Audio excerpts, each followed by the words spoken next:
Drew Richards' 84-59 win over Southern Wesleyan to kick off Conference Carolina's regular season. Just opening remarks.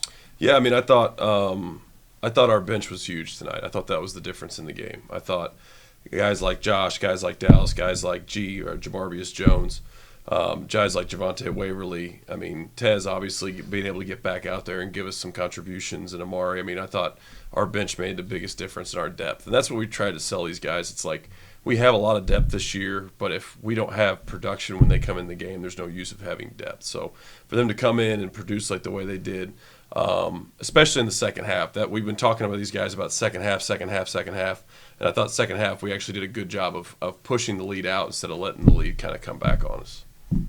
Yeah, breaking the second half curse, if you will. What was different in this game in the second half? Well, I mean, we kind of did it against Columbus State, and it was kind of the same tale. It's to me, when we sub and put these guys in and those starters come out, how, are we going to get better or are we going to get worse? And I thought there have been times this year where there wasn't as much production as we needed when we subbed, even though we have the talent there and we have the bodies. But today I thought, and against Columbus State, I thought when we put those guys in, we either were as good or better when we subbed. And I think we have guys that come off our bench that can start for a lot of teams in the country. So when they come in and show that, I think that's going to separate us hopefully down the stretch of this conference play and moving into the new year. Josh, you were a big part of the 18-0 run there to really stretch it out.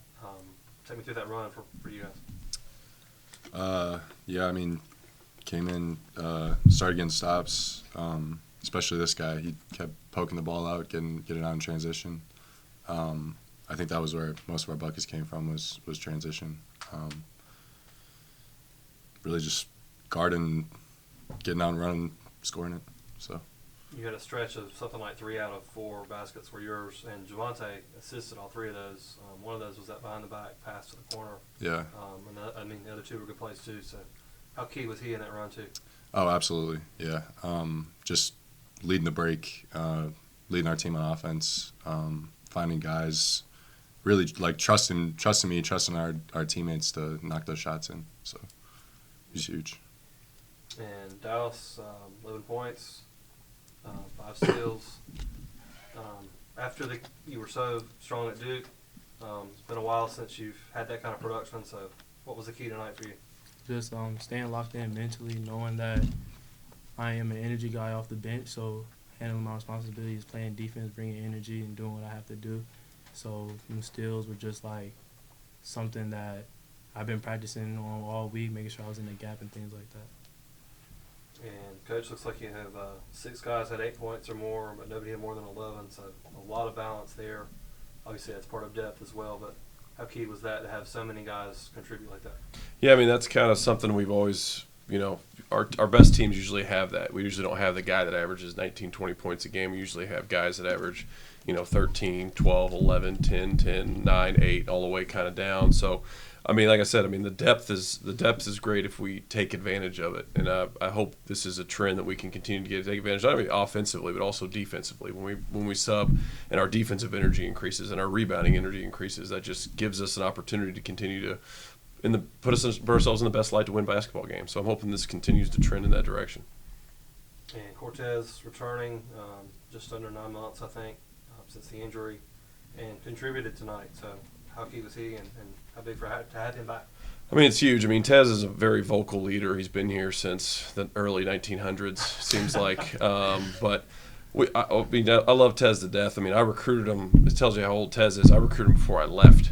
I mean, we signed him before I left. So that was a while ago. So to have him, and he's worked. I mean, he works. These guys know he works hard all the time, whether it's basketball, whether it's rehab. He deserves to get back and play this game. And to have him back in 9 months, and then he's been looking good in practice, so we wanted to throw him out there, and obviously we were able to leave him in there a little bit longer in this game to kind of get his win back. But, he can provide something that we've kind of lacked before, that voice, that defensive, that rebounding, and I think this is just kind of the beginning of him kind of getting back in the rotation and getting back to contributing to hopefully a team that's improving on a weekly, daily, monthly basis. Obviously you guys are on a bit of a win streak, but now it's the first conference game of the year. How important was it to, start on the right foot for you guys in Conference Carolina's play? Yeah, I mean, most conference games are intense. There's, as we talked about in the locker room, there's a level of intensity to conference games. So we knew coming out, and Southern Wesleyan has been in some games. I mean, they only lost to 3 to Flagler. They get down and then they've fought back into single possession games. So we knew that they weren't going to stop playing. So we knew we had to continue to push forward and try to increase that lead in the second half. And moving forward, we got our first conference road game coming up. Will be a tough one. Then we finish up at home. So there's never, I mean, I don't care who you're playing in league play. There's never an easy game. If you don't show up and you're not focused and guys aren't ready to play, it's going to be a struggle. So hopefully, this is the right step forward. But the next step and the step after that to continue to improve and get better.